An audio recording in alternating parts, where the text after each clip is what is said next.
ઘડી પલની ખબર નથી પડતી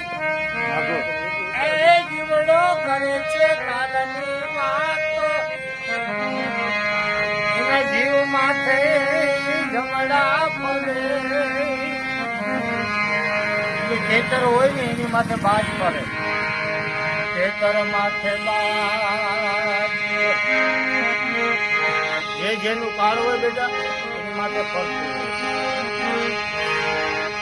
બાપુ મને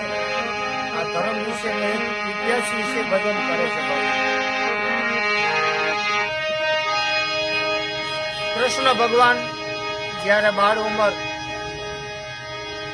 નંદ બાવાના ઘરે મોટું થવા ગયા ને ત્યારે એક વાણી એને બનાવી છે કાક બાપુ ઇતિહાસની વાણી ના બધે મોકલાવજો ના મોકલાવાનો જ